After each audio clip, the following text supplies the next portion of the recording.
Well, Jake, that was the movie, so now we got to talk about all the other crap. You know what that means. Stuff this turkey and cut it up for me. I got a lot of fun facts for you for this one. Give me the fun facts. These facts, they're pretty fun. So the original working title for the film was Group Hug. That was an insanely dumb name. Well, so you probably don't know this as somebody who knows nothing about movies, but films, since they have to film, but they don't want people to like look at public record and be like, this is the movie that's filming there. They use what's known as a working title, a fake name, so no one can like sniff out what the project is. Oh. They made the production under the name Group Hug. I see. So that was never going to be the actual title. Correct. Oh, that was a good choice. Fun fact number 2. In the comics, the Avengers were given their name by Janet Van Dyne, aka the original Wasp, who would not appear in the MCU until 2018, portrayed by Michelle Pfeiffer. In the MCU, the name Avengers is based off of Carol Danvers's call sign Avenger, who Nick Fury decided to base the Project Avengers Initiative off of after meeting her in the 1990s. We'll talk about that a little bit in the future. Fun fact number 3, 2 of the founding Avengers members, Ant-Man and Wasp, were cut from the script because the film had too many characters. Also, the screenwriters did not want Ant-Man in the Marvel Cinematic Universe until his solo movie released. Oh, I thought that would have been pretty cool, but like I get why they did it. Yeah, because Ant-Man, I think we talked about this in a previous episode, was supposed to be the first Marvel film. And they actually like sat on Ant-Man production for a very long time before finally releasing it in 2015. Yeah, they should have made it the first one. Well, it was that the director and the writer were not getting along. The original director, Edward Wright, eventually left the film, being replaced with the guy who ended up directing Peyton Reed, I think it was. But yeah, so that's the main reason they didn't include them in this film. Otherwise, they had originally concepted them to be introduced in this film. Okay. Another fun fact for you, Samuel L. Jackson's role as Nick Fury in this film makes him the second actor after Hugh Jackman to play the same comic book character in 5 movies. Oh, yeah. Yeah, because, Ed Norton... Definitely not going to be able to make it in 5 movies. I don't think he's been in 5 movies total. He definitely has been, but he definitely hasn't been in 5 Marvel movies. Yeah. Other characters have now reached that. I think Robert Downey Jr. hit that when he filmed the second Avengers movie. No, he hit that when he filmed Iron Man 3, probably. Technically, yeah. And now I think Thor and Hulk have both hit that. Hawkeye too, right? Black Widow, maybe. Hawkeye has only appeared in Avengers Age of Ultron, Civil War. Yeah, he has, because Endgame and Infinity War. No, he wasn't in Infinity War.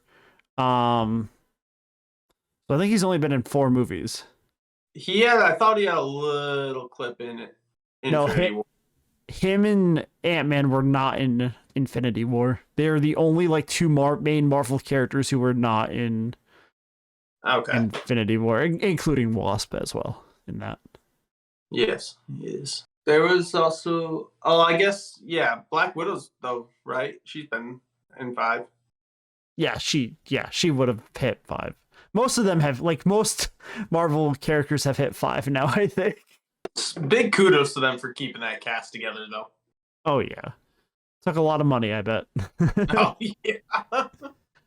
That's Friends money right there. Yeah. I mean, first of all, this franchise wouldn't be what it is without the characters, like, sticking around. Yeah. Yeah, that's why... Now it's almost to the point where, like, actors and actresses kind of want their own superhero character.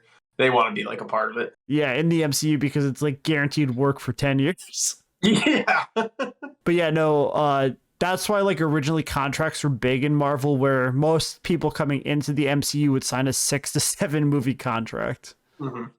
That's no longer the case. Now they just go case to case and like work with what they have to work with. But previously it was like about securing these long ass contracts. This is a good idea. Talking about the filmmaking, the filmmaker secured the rights from Columbia Pictures to feature Oscorp Tower, the tower from The Amazing Spider-Man, in New York City, when they were doing like the skyline shots. So this would have shown like, oh, Spider-Man does exist in the MCU, Oscorp does exist in the MCU. We just might never see them because at this time we didn't think they were going to get the rights to use Spider-Man in any way whatsoever. Unfortunately, though, by the time they got the rights to do this, the rendering of the skyline was already complete and they could not have it appear. That's unfortunate. Yeah. I remember it being rumored that it was going to be in there and I was like, that would be amazing because there's no way we're ever getting any other Spider-Man in the MCU ever. Yeah. Turns out we did though. We did. We got our Spider-Man. So for the filming of this movie, Mark Ruffalo decided to portray the voice of Hulk. But it wasn't just him. He did it alongside previous Hulk voice actor Lou Ferrigno. The sound and grunts were made digitally by combining the two actors' voices. That's pretty cool. And so I actually have to change a statement that I said earlier. Lou Ferrigno did appear in The Incredible Hulk and is also appearing in the Avengers. So he's the character, the thread there. And you wanted an A+. Lou Ferrigno has basically played the Hulk in everything since the television show. I think we did talk a little bit about him during The Incredible Hulk because he has also a cameo scene in the Hulk. Oh, so this is a cool one that I noticed this last time I was watching it. When Hawkeye is seen shooting a gun, he's doing so with his body positioned like he's shooting a bow and arrow. He shoots a gun like this. When does he shoot a gun? At the beginning of the movie that you weren't paying attention to. Okay. Forgot about that. During the recruiting scene, Steve gets briefed with a paper file instead of Fury's usual holograms. Yes. This is because Fury is still trying to get him into the modern day society. Steve doesn't trust technology yet. Steve thinks robots are evil. Evil! Classic AARP member. You know what I mean? He's not even a boomer. He's like the greatest generation or whatever it's called. Yeah. We learned that we actually already talked about that one, the gamma radiation from the cube. Robert Downey Jr. ad-libbed the line, "That guy's playing Galaga." The director liked it so much that he had the effect crews put an image of Galaga on the guy's screen to sell the joke. Yeah, that was funny. My favorite fun fact about the Galaga joke is that the movie is basically the plot of Galaga, where it's a bunch of aliens invading, and these guys are just fending off aliens as they come in waves, and then they kill one big guy to kill all the aliens. Yep. They were playing Galaga the whole time, and they didn't think we'd notice. Just a real life Galaga. So in Endgame, when they're going back to look for the stones, they do mention that there's 3 stones in New York at the same time. Yeah. So would that be the Space Stone, the Mind Stone, and the other one there? Tesseract? The one stone, the other stone. Well, no, the Tesseract is the Space Stone. That is. What's the one that Tony has? The one that they don't get and they have to go back again. Yeah. That's the Tesseract. Oh. So that's the Space Stone. So the three stones that are in New York right now are the Space Stone, the Mind Stone, and the Time Stone. We'll talk about the Time Stone's involvement in New York earlier. Technically, it's not actually in New York, but the Avengers don't know that. They think it's in New York at this time. Aha. Actually, no. It was in New York at this time, but it wasn't on Stephen Strange. Yeah. Who's just a doctor right now. Yeah, correct. Because he doesn't get magic till 2016. Yeah. But no, so yeah, the Space Stone is the Tesseract, and the Mind Stone is Loki's scepter. So, I forgot what your question was. No, just All right. So I guess we'll just move on to the next fun fact then. yeah. During the confrontation with Loki, Tony Stark wears a Black Sabbath t-shirt. Black Sabbath is, of course, known for the song Iron Man. I am Iron Man. Iron Man. Yeah, so that's why he's wearing that shirt. All right, so the next fun fact for you. Even though Barton is being mind controlled by Loki, he still respects Nick Fury enough to call him Director Fury. He doesn't refer to him as Nick, as Fury. Mind controlled him still refers to him as Director Fury. Here's my favorite fun fact about my boy Philadelphia. Philadelphia Coulson. Philly cheesesteak Coulson. Tony overhears Pepper ask Coulson about the cellist he was seeing. Later in the movie, Tony tries to get Coulson to see the cellist again, then informs Cap at the end that Coulson did have a love interest after he dies. So this cellist played a big role, and we actually get to meet the cellist in the future. Do we? Mm-hmm. We'll talk about that in a couple episodes. To avoid complaints that Tony's armor wouldn't have enough power to last the length that he uses it without a recharge, the scene where Tony and Thor fight, Thor hits him with lightning that charges his suit to 475%. When he puts it on again to fix the helicarrier hours later, it shows at 312%. This shows that he did use more than 100% of the power during that time of his wearing his suit without charging it, but he just had enough charge after being hit by Thor's lightning. I just love that they thought about that, because you know there would have been people complaining that, well, actually he wouldn't have had enough power in his suit and he would have had to recharge it, and he would have had to recharge it, and that's why this could never actually really happen. Yeah, so I'm glad they put that in there. It's great. And this is the last fun fact. After Iron Man flies through a Leviathan, he can be seen crashing on the ground in front of a shawarma place, which later appears in the post-credits scene. Oh, that's where he found out. The shawarma place was just 2 blocks away. Okay. Oh, sorry, that wasn't the last one. I got a few more facts here. I just put a space in between them for some reason. You fit the lottery of fun facts here. Oh, this movie had a lot of fun facts. Yeah. Also, don't forget, we got to go through all the connections, too. Oh, brother. And there's a quick... Yeah, this could be an extra long episode, maybe a 2-parter. We'll see. We'll see here. So Tony notes when talking to Loki that the Avengers are Earth's mightiest heroes, a label they are commonly given in the comics. The end credits scene sets up Thanos' original motivation The end credit scene sets up Thanos' original motivation to court death, which is Thanos' driving factor in the comics. In the comic books, he literally snaps away half the universe because he wants to fuck death. And that's originally the director, who shall not be named. That was his original direction for Thanos, and he was the reason that Thanos got included. But that is not obviously where they ended up taking Thanos. Oh. So, Thanos in this film is portrayed by Damien Poitier, who is a known stunt actor.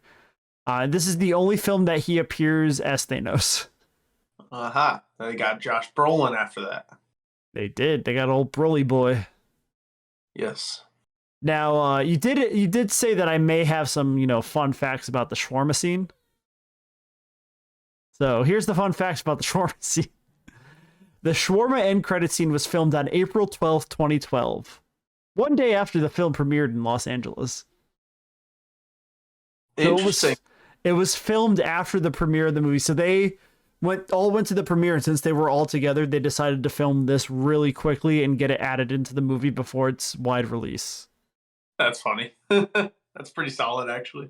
Yeah, and by this time, Chris Evans had grown a beard for Snowpiercer, so he had to cover it up with a prosthetic, and that's why he's holding his head like this. Oh, okay. Also, you can see Bruce Banner in this scene trying not to fucking break into laughter. All right, good news. That was the end of the fun facts. Woo-wee. That was a lot of facts. Now, here's how. Let's spin the red threads. Let's show you how it's all connected. Put that Charlie Day meme. He's like, so when Stark opens the files on the Avengers, footage from previous films can briefly be seen on display. So he's basically watching the first 4 Avengers movies. Watching Fury's big week. Yeah, it's exactly what he's watching. In Norse mythology, and also in the MCU, Odin is known for having 2 all-seeing ravens that serve as his eyes and ears away from Asgard's throne. These ravens can be seen when Thor first appears to speak with Loki, showing Odin is watching this entire thing. I saw the ravens. Yeah. Odin is ravens. Yeah, no, they're Odin's ravens, and he's watching this. He's watching the Avengers through the ravens. Wow, those are some good ravens. And those are some 4K ravens. 4K ravens right there. Tony Stark jokes to Coulson that he's actually a life model decoy, more commonly referred to as LMDs. This type of synthetic being will become a problem for S.H.I.E.L.D. years later. Like years and years later. Like 5 to 6 years later. Wow. We'll talk about that later.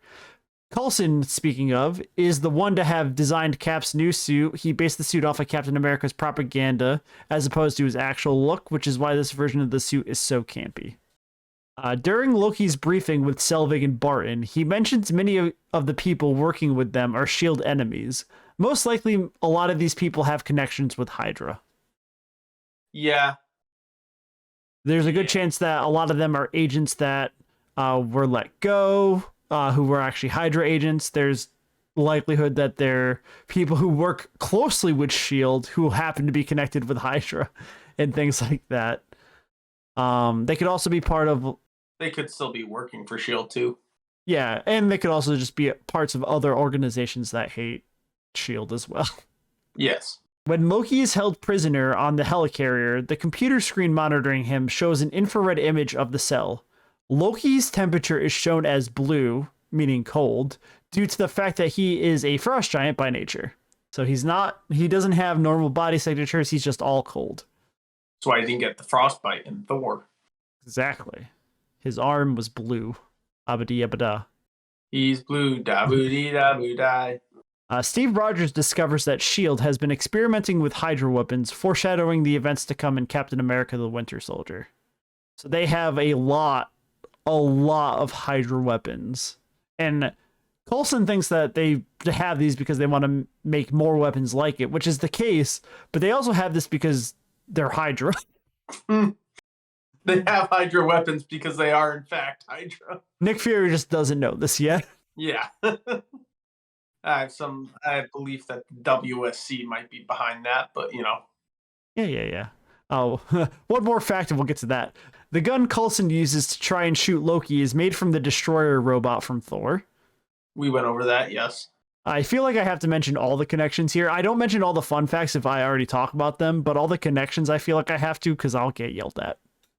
I see. Okay. Because they'll be like, you didn't mention that. And I'll be like, I mentioned it earlier. And they'll be like, oh, I didn't hear it. And I'll have to be like, well, I'm sorry. On your listening ears, sloppy jalopy. Don't call our audience sloppy jalopies. I'll call our audience whatever I want. Oh, okay. Gideon Malik is seen as the World Security Council member that's talking with Fury most of the film.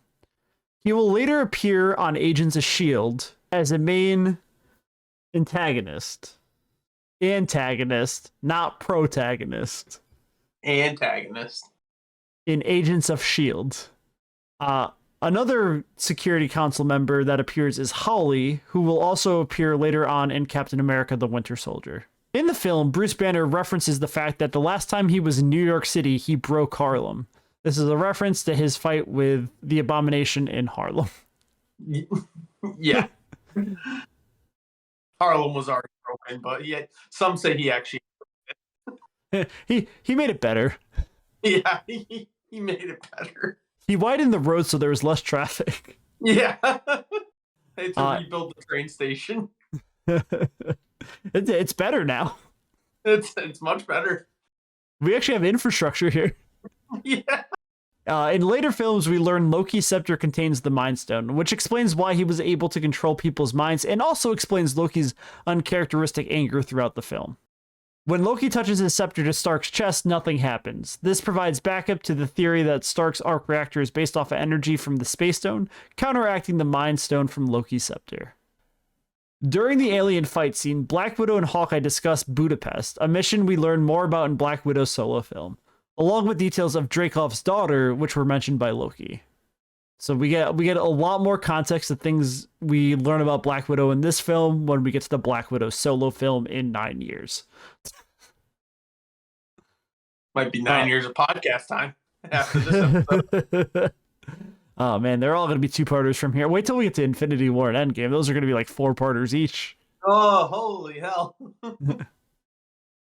At the end of the film, we see Stark and Potts looking through blueprints at Stark Tower, with the only thing from the logo left being an A. This shows the tower will become the future base of the Avengers. I saw that when I watched it. Yeah, good job. Good job looking with your eyes. Yes, I put the yarn around the tacks and connected the strings. And then the last one for you. In the mid-credits scene, we learn that the person behind the attack of New York was none other than Thanos, setting up his future role in the MCU. He's got a diabolical plan. We'll see if it's really that diabolical. Is Loki working with Thanos? Yeah, so Thanos gave Loki the Mind Stone to go secure the Tesseract, the Space Stone, and for his work in getting the Space Stone, Loki would help him destroy and take over Earth. I see. Okay, makes sense. That's how they explain it later on. I don't know if that was like the original concept of this or what, but that's how they kind of retconned it to make sense. Okay. But yeah, that's the end of connections. So you've kind of become an expert on this film, I think. Yeah, no, I know everything about it. Yeah, so let's prove that knowledge with this quiz. Oh boy. Question number 1. Who is tasked with watching Selvig work? Is it A, Thor, B, Jane Foster, C, Agent Coulson, or D, Clint Barton? D, Clint Barton. That is correct. I could see the fear in your eyes because you forgot this scene from the beginning of the movie. Yes. Well, I'm sorry. This next question is also about the beginning of the movie. Oh boy. And I don't think we discussed it in class. We talked about it in a previous podcast. Okay. What is the name of the project involving the Tesseract? Is it A, the Avengers Initiative, B, Project Pegasus, C, Phase 2, or D, Operation Rubik's Cube? Pegasus. That is correct. I'm not going to throw you for any loops. Nope, I paid attention in previous classes. Oh yeah, that's the other thing. The other connection that I forgot. There is one more connection. Oh yeah, let's get that connection out in the universe. The base where they're doing Project Pegasus is the same location where Carol Danvers, who becomes Miss Marvel, flew her jet. No, wait, sorry, she didn't fly her jet there. She was taken there by Fury, or they had to know. I don't remember that movie that well. I've seen it twice. I think they like stole a jet or something there, or they were going there to get information. Anyway, it appears in Captain Marvel. We'll learn more about this connection in the future. Yes. When I rewatch the film. Yes. All right. Question number 3. What powers Stark Tower? Is it A, the Tesseract, B, gamma radiation, C, Jarvis, or D, arc reactor? Arc reactor. That is correct. I gotta put correct down so I know that you get these correct and I can give you an accurate grade and not a fake grade. Yes. I'm gonna give you a fake grade though. But question number 4. Who was sent to recruit Hulk? Is it A, Black Widow, B, Agent Coulson, C, Agent Hill, or D, Agent Sitwell? Black Widow. That is correct. Yes. Of course it is. Question number 5. Who was sent to recruit Stark? Is it A, Black Widow, B, Agent Coulson, C, Agent Hill, or D, Agent Sitwell? B, Old Philly cheesesteak Colson himself. That is correct. Question number 6. What has no quarry with a boot? Is it A, Nick Fury, B, Loki, C, an ant, or D, Ant-Man? An ant. That is correct. You almost got me there. There's hesitation. I thought maybe you'd go for Ant-Man. No. And then Fury goes, Ant, boot. Ant, boot. Question number 7. According to Tony, without a suit of armor, what is he? Is it A, an asshole, B, a billionaire playboy philanthropist, Philanthropist.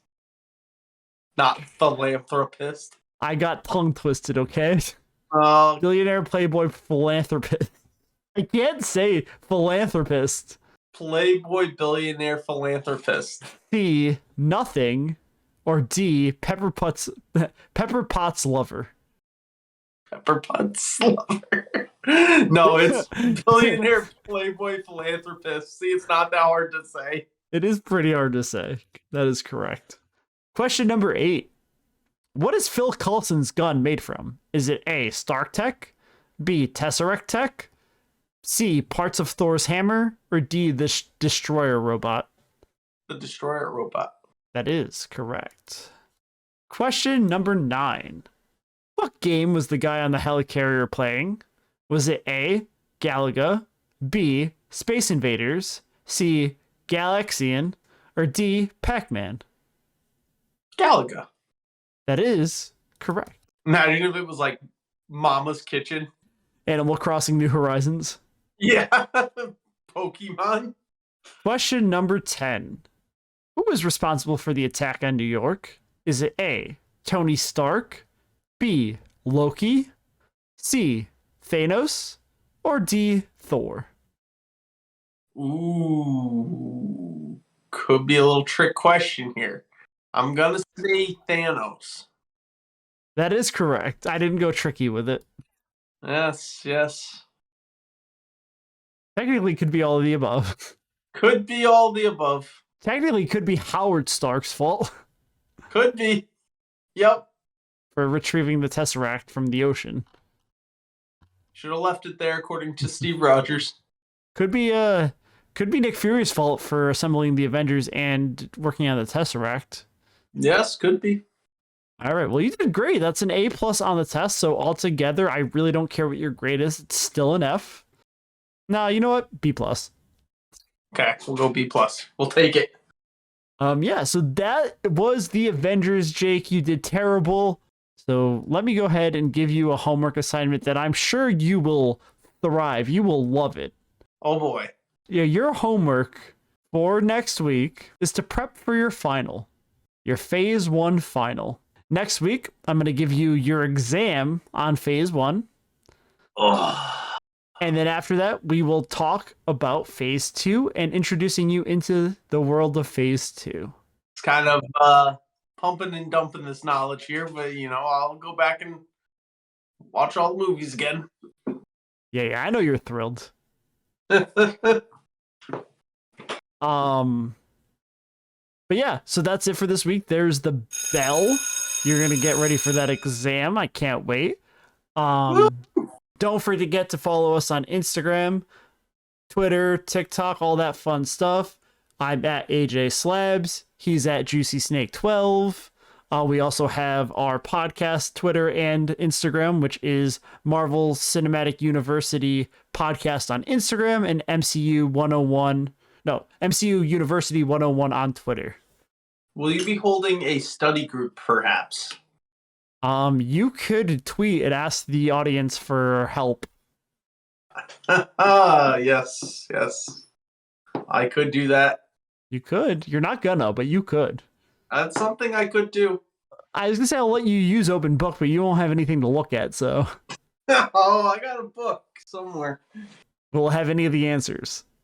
No, it's not that kind of book. All right. Well, for this week, This has been Marvel Cinematic University. You can catch new episodes every Thursday at 3 p.m. Eastern Standard Time. And have a marvelous week. A marvelous week.